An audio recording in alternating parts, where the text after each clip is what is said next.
कधीच नाही चुकणार तुमचे फेवरेट टीव्ही शोज झी5 सोबत, तेही एकदम फ्री. आई, मी इंटरनेटवरून सगळं कॉन्टेंट काढायची व्यवस्था करतो. त्याची काही गरज नाही.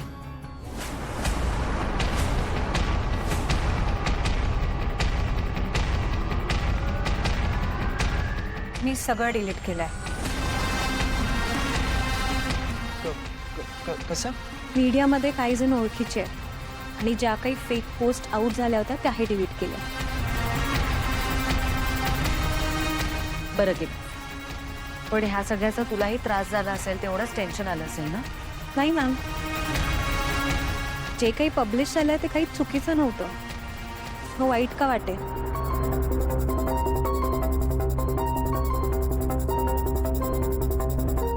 आणि तुम्हाला माहिती आहे मीडिया कशी वर्क करते.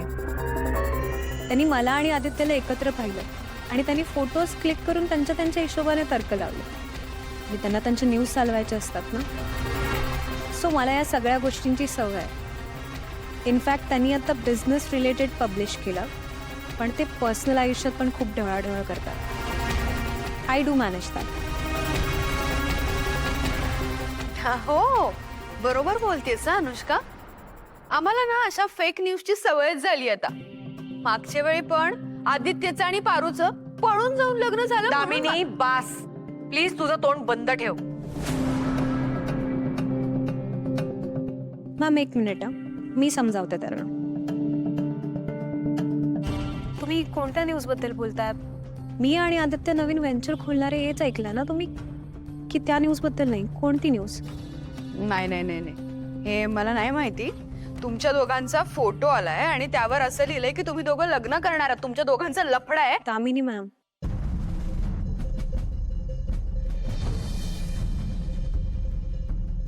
नाही नाही, लफडं हा शब्द माझा नाहीये. मुळात ही भाषाच माझी नाहीये.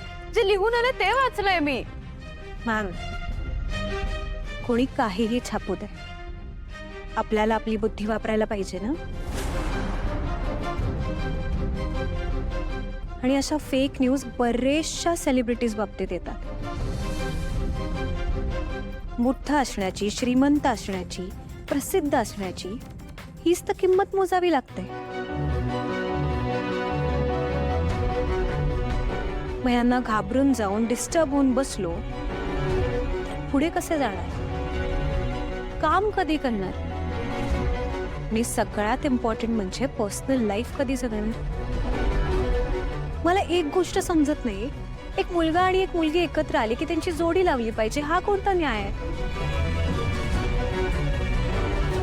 त्यांच्यात मैत्रीचं नातं असू शकतं, एक व्यवसाय असू शकतो, किंवा गुरु शिष्याचं नातं असू शकतं, किंवा अजून काही असू शकतं. पण एक मुलगी आणि मुलगा एकत्र आले की त्यांचं लग्न लावून टाकायचं, हे काय? लग्न ही खूप खाजगी बाब आहे. ज्याला लग्न करायचंय त्याला त्या व्यक्तीबद्दल मनातून वाटलं पाहिजे, मनातून फिलिंग्स वाटल्या पाहिजेत, इमोशन्स वाटले पाहिजे.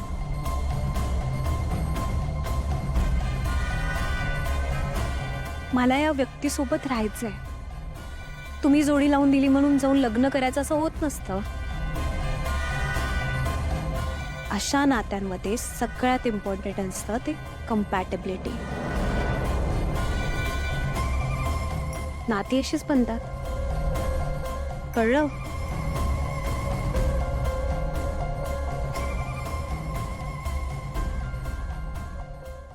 किती बोलली, पण भारी बोलली. बस.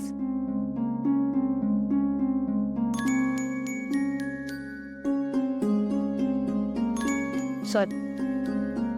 अगं प्रिया, बस नाही, इथे बसलीस तरी चालेल. नाही, ठीक आहे. आईला मी काय ऐकतोय? मीडियावरती काय दाखवतात ते? हो, त्या बातम्या आल्या होत्या, पण अनुष्काने ते सगळं मॅनेज केलं. तू ओकेस ना? या, आय एम ऑल राईट. आणि तुझ्या घरचे? आय गेस सर तुम्ही विसरलात. मला हक्काने रागवणारं, दुःखात समजावणारं आणि प्रेमाने पाठीवरती थाप देणारं असं जवळचं कोणीच नाहीये. Sorry sorry. It's okay. असं म्हणायला गेलं तर मामा मामी आहेत, माझ्या जवळ राहतात. पण तो दिवस मला अजून सुद्धा आठवतो. माझे बाबा बिझनेसमॅन होते आणि त्या दिवशी माझा वाढदिवस होता. आई बाबांनी घरी रात्री पार्टी ठेवली होती. मी त्यांना हट्ट केला की आई बाबा आज तुम्ही दोघंही मला शाळेत सोडायला यायचं. तर हसत हसत तयार झाले. मग काय आम्ही वाटेत आज रात्री पार्टीला काय काय मज्जा होणार, काही नाही होणार, हे सगळं चर्चा करत गेलो. पोहोचलो सुद्धा. आणि मग मी आईबाबांच्या गालावर एक पापी दिली आणि त्यांचा निरोप घेतला. आणि तो शेवटचा निरोप असेल असं मला कधीच वाटलं नाही.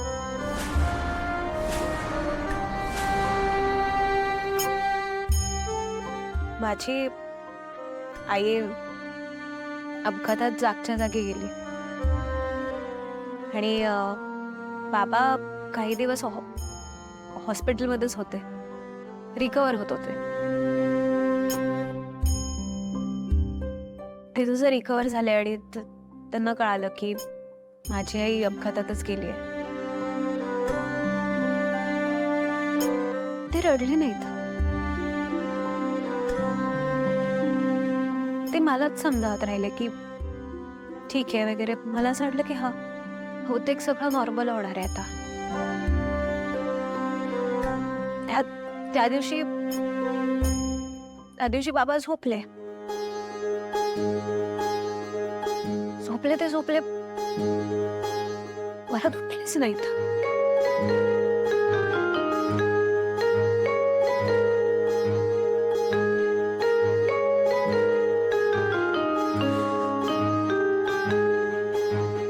I am sorry. मी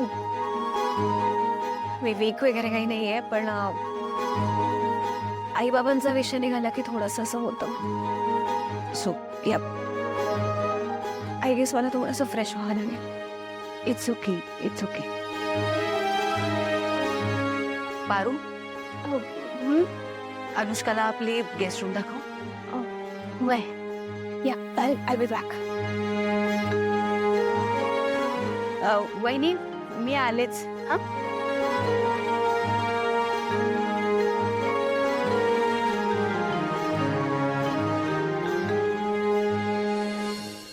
या.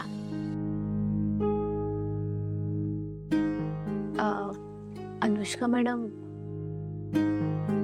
मी समजू शकते तुमचं दुःख.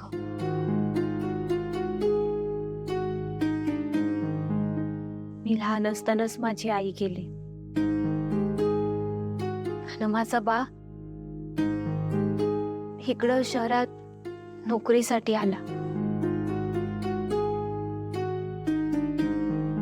पारू, आपण स्त्री आहोत आणि ह्या स्त्रियांसारखं त्या जगात कोणी कणखर आहे का?